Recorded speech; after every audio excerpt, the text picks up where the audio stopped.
We're from South Carolina. Oh, if you want to know the names of everybody, I'll introduce them later if you like. But I'm here with my wife, Joyce, my 5 kids, and my niece. My family's from South Carolina. My niece is from Alaska. And as Pastor said, we are walking across America. We've started a ministry called As You Go Ministries. And our first initiative that we're doing is we're starting a prayer walk the length and width of the nation, praying for other people to join us. We would like to see, we feel like God's called us to cover the world in prayer. And so we're starting here in America, praying for His kingdom to come and His will to be done on earth as it is in heaven. Amen. That's what God's placed on our heart. I'm going to let Catie share a little bit. Katie's my oldest daughter. She's 16 years old. I asked her to share a little bit about what we're doing. Hi. Okay, I'm Catie, like he said. And so I have this outline because I get distracted easy. So I'm just going to share a little bit about like our ministry and some things I've learned. We'd like to pray first because it'll help me feel better. God, thank you that we have this great opportunity to be here. And thank you that you continuously provide for us just all the time. And speak through me, please, and open the hearts of everybody here, and open my heart, and help us to learn about you today. Amen. Okay.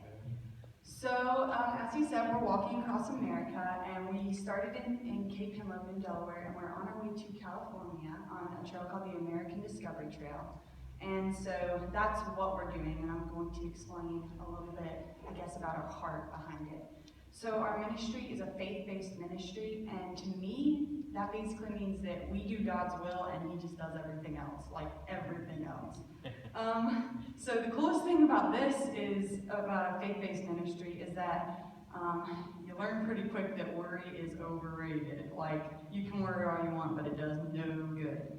Because God takes care of everything. And one of the cool things I've learned about this is that all of us, we're mortal, which means we're flawed, and God is immortal and immaculate. And because of this, we all constantly underestimate Him. And to me, that's a huge part of what worry is, and it's underestimating God. It's thinking that our problems are bigger than Him, and it's not trusting Him with them.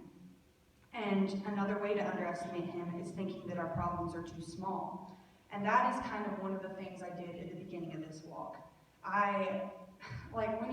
We camp a lot, and right now we're staying here because this is where God's provided, but a lot of the times we camp. And something you learn with camping for weeks is that, one, ice is a huge blessing, electricity is a huge blessing, just simple things like milk or ice cream is just a huge blessing. And so at the beginning of this, I was kind of like missing those small things. And I was thinking about how much I missed them, but I didn't really ask God for them. I just didn't think about it. But I started to realize, in my head, I'd be thinking, oh man, I would really like some ice right now. And then I would get it within the hour, and I'm like, what is going on? Am I telepathic, or what is happening? And that just kept happening. Things that I wanted, God just kept giving them to me. And then I just thought of the verse, when Jesus said, ask and you will receive. So I'm like, let's try this out. So I started asking God for little things, and it was insane. I'd be walking and my feet would hurt, and I love walking barefoot, but I'd be walking on rough trail, and I'd be like, God, will you please just give me some grass? And we'd pass a sod field, or I'd be walking, and I'm like, I really just want an egg salad sandwich right now. That's just what I really want. And when you're camping, you don't really have eggs because they can't keep cold. So I'd be like, there's no way I'm getting that, but it'd be nice. And so I'd ask God, and within the day, I'd come home, and my mom would be like, hey, Katie, you have an egg salad sandwich. You want it? And I'm like, what in the world? So that just kept happening to me. I'd ask for chocolate milk, and I'd get chocolate milk. I asked for one time, it was supposed to rain, and so we were like, dear God, please don't let it rain. And it didn't rain. There wasn't a cloud in the sky. And then I started walking, and kind of like the Israelites with manna and meat, I was like, well, God, I don't have rain now, but I'm hot. So I was like, if you could provide some kind of shade or water, that would be awesome. And so we rounded the curve, and there was a tree farm with shade and sprinklers spraying water on us. And I was like, That's pretty awesome. So tons and tons of stuff like that happened. And I was just reminded of a couple quotes by Corrie ten Boom. One of them is that the highest potential of God's power is shown through the trivial things of everyday life. And she also said that any burden too small to be turned into a prayer is too small to be made into a burden. And so those are one of the things that God just confirmed in me.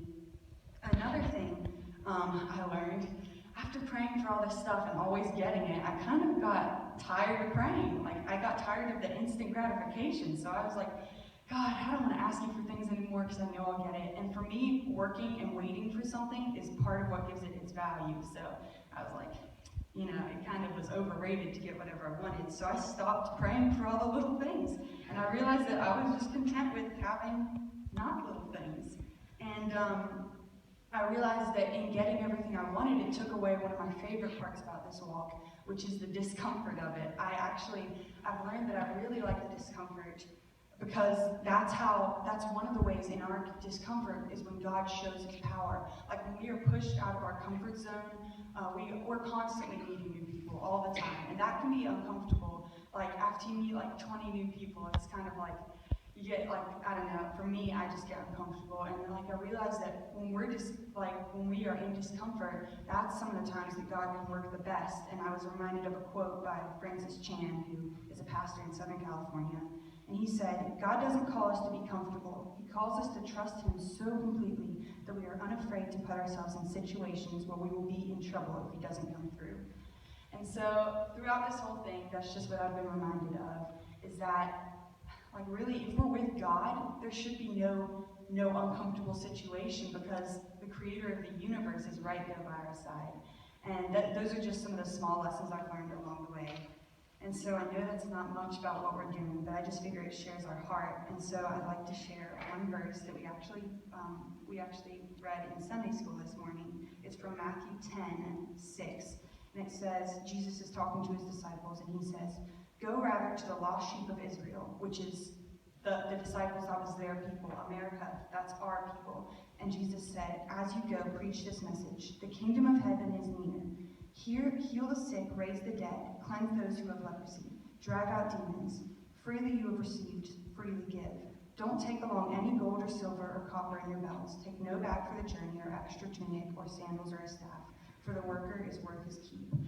And that's basically just what we're doing. We're going to our people and we're sharing the love of God and we're praying for them and meeting people along the way and telling them what we're doing and just sharing God's love and growing closer with him through this walk with him. And that's what we do.